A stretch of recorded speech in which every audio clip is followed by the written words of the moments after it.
It is insane to phrase what the Israeli government is doing as a war when it's a genocide by the Israeli government, who is an occupying force in Palestinian land.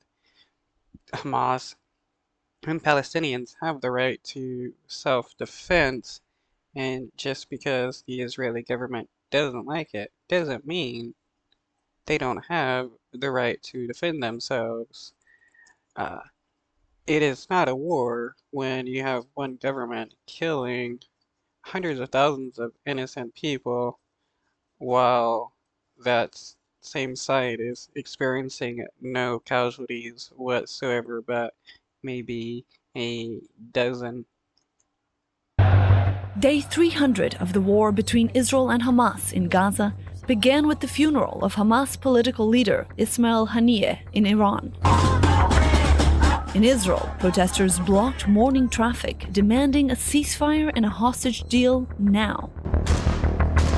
It's been 300 days since Hamas crossed the border into Israel on October 7th and launched the deadliest massacre on Jews in the country's history. Some 12. But, days and weeks and months before that, the Israeli government has been continually attacking people in and the West Bank, yet uh, the Israeli government doesn't want to talk about the atrocities it has committed before October 7th. There is a reason why Hamas fights against the Israeli government. It's not because the Israeli government are the good guys.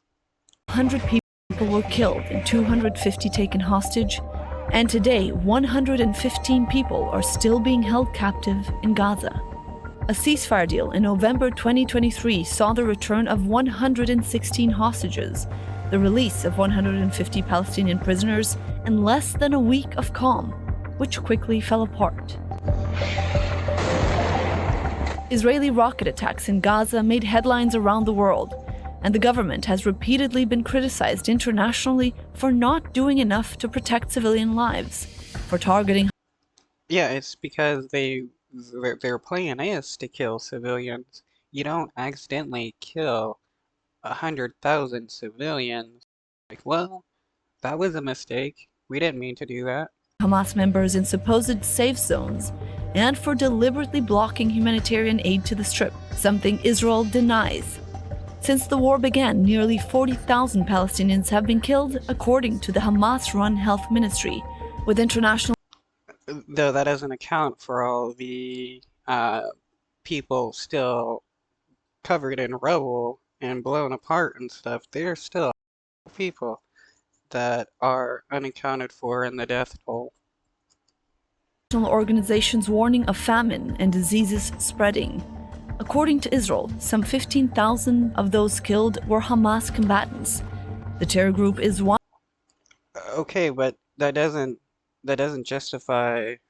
Okay, so what, 40,000, like what, 20,000 people, and just the death toll by the government alone would be innocent civilians, and they think they're justified killing innocent civilians just because they're killing a bad guy.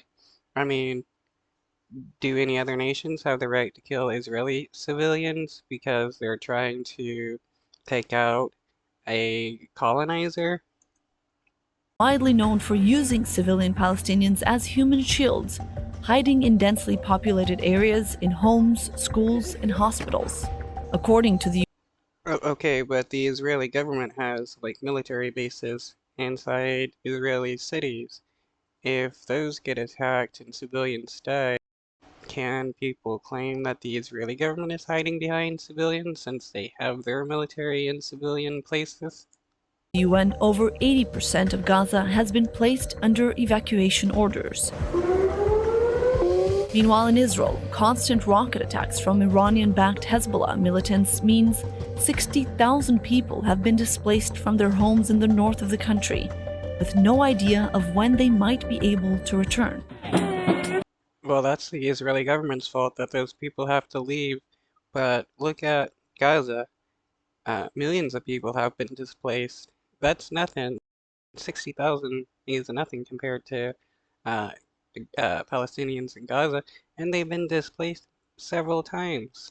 The war in Gaza has divided the world opinion, with massive pro-Palestinian and anti-Israel protests spreading through universities and streets in the US and Europe, and Western governments criticizing the civilian losses in the war, but standing by Israel's right to defend itself.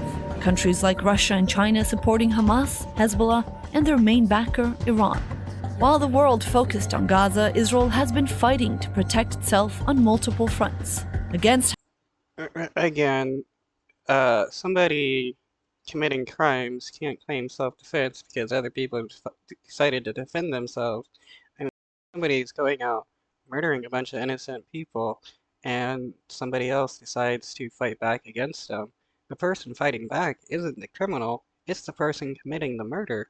In this case, it's the Israeli government that has been illegally occupying Palestine for decades now, killing and displacing, kidnapping thousands of people, and now that people are fighting back, the Israeli government wants to act like they're the victims here.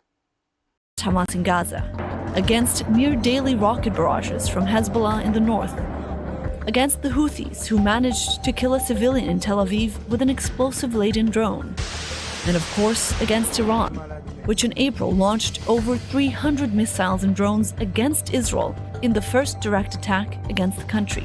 Thousands of Israelis have taken to the streets in weekly demonstrations, demanding to reach a ceasefire deal that would ensure the return of the hostages, with desperation growing for every passing day. Prime Minister Benjamin Netanyahu has been criticized for dragging out the war for his own political interests. In the past weeks, it seemed Hamas and Israel were on the brink of an agreement. But then Hamas political leader Ismail Haniyeh was killed while on a state visit to Iran, an assassination widely attributed to Israel. Tension, which would be a violation of Iranian sovereignty, and they have the right to defend themselves and the people that bring into their nation. Also, how can you be claiming that you're seeking a ceasefire deal while you're killing off the leaders?